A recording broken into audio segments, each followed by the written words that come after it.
মৃত্যু অর্থ দিয়ে হয় না, কিন্তু সব প্রদেশেরই সরকার, কেন্দ্রের সরকার একটা দায়িত্ব থাকে। এই জন্য CM relief fund, PM relief fund. পুলিশি হেফাজতে মৃত্যু তৃণমূল কর্মী। সোমবার হালিশহরে যান মুখ্যমন্ত্রী শুভেন্দু অধিকারী। রাজনৈতিক রং না দেখেই দায়িত্ব পালন করলেন রাজ্যের প্রধান, দিলেন পাশে থাকার বার্তা। রাজ্যের স্বরাষ্ট্রমন্ত্রী হিসেবে বিরজু কেওটের স্ত্রীকে আপাতত অ্যাটেন্ডেন্ট হিসেবে এবং 1 বছর পর গ্রুপ ডি পদে স্থায়ী চাকরির প্রতিশ্রুতি মুখ্যমন্ত্রী। ওর পরিবারকে আমি হোম মিনিস্টার, বছরে 3টে অ্যাটেন্ডেন্ট পাই।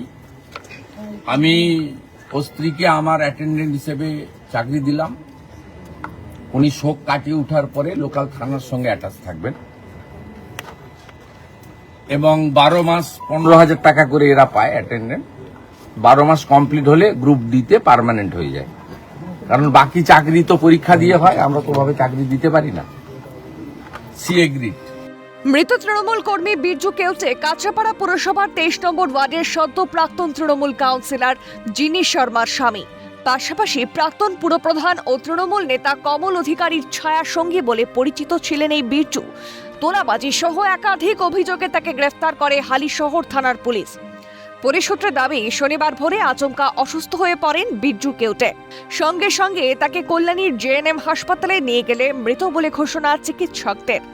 পুলিশি হেফাজতে মৃত্যুর অভিযোগ তুলেছে মৃতের পরিবার। অন্যদিকে পরিবারের একমাত্র রোজগারের মৃত্যুতে দিশেহারা পরিবার। কার্যত দায় স্বীকার করে পাশে থাকার আশ্বাস প্রশাসনিক প্রধানের। মুখ্যমন্ত্রীর ত্রাণ তহবিল থেকে 10 লক্ষ টাকার চেক দেওয়ার কথাও ঘোষণা করেন মুখ্যমন্ত্রী। উনি বলেছেন 2টো বাচ্চা আছে, উনি আর্নিং মেম্বার ছিলেন, এদের পড়াবো কি করে, আমি খাবো কি, আপনাকে আমার ভবিষ্যতের দায়িত্ব নিতে হবে, বাচ্চাদের পড়ানো। তৃতীয়টা উনি বলেননি, আমরা করেছি, ওরা আমাদের কাছে অর্থ চাইনি, কিন্তু আমি চিফ মিনিস্টার রিলিফ ফান্ড থেকে 10 লক্ষ টাকার একটি চেক আপনার মিসেসকে দিয়েছি। যেটা আপনাকে নিতে হবে না, আপনাকে একটা চাকরি, ছোট চাকরি হলেও দিলাম আমরা। 2টো বাচ্চার নামে আপনি এমআই করে দেন, পড়াশোনাটা দেখতে হবে।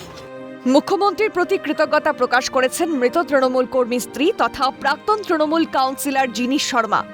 আমি তৃণমূল কর্মী ছিলাম, আমি একজন কাউন্সিলরও ছিলাম, প্রাক্তন কাউন্সিলর থাকা আমাদের এই কাঁচরাপাড়া পৌরসভা তৃণমূলের। তো থাকা সত্ত্বেও উনি এসেছেন, আমি তার জন্য ওনার কাছে চিরকৃতজ্ঞ। যেহেতু আমি অন্য পার্টি করতাম, বিরোধী দল করতাম, আর উনি এখন বর্তমান সরকারে আছেন, উনি আমার জন্য এসেছেন, আমি তার জন্য ওনার কাছে চিরকৃতজ্ঞ। এখন বলতে গেলে উনি তো এখন বিজেপি নন, উনি এখন জনসাধারণের মুখ্যমন্ত্রী। তো সেক্ষেত্রে আমিও এখন বর্তমানে কাউন্সিলর নই, বা আমি এখন বিরোধী পার্টি নই, কেন যেটা চলে গেছে সেটা তখন আমি ছিলাম কাউন্সিলর, এখন তো আমি প্রাক্তন সাধারণ মানুষ। তো সেদিক থেকে আমি বিচার পাবো, আমি সেদিকে পুরো আশাবাদী। 2টো ছোট ছোট বাচ্চা রেখে অকালে চলে গেলেন বিরজু কেওটে। মৃত তৃণমূল কর্মীর পরিবারের পাশে থেকে সাহায্যের আশ্বাস মুখ্যমন্ত্রীর। বিরোধী দলের প্রাক্তন কাউন্সিলর হওয়া সত্ত্বেও রাজধর্ম পালন করে কার্যত দৃষ্টান্ত স্থাপন করলেন মুখ্যমন্ত্রী শুভেন্দু অধিকারী। ক্যামেরায় সুরজিৎ প্রামাণিকের সঙ্গে সুদীপ্ত পাল ও হিমাদ্রি শেখর ভট্টের রিপোর্ট, ক্যালকাটা নিউজ।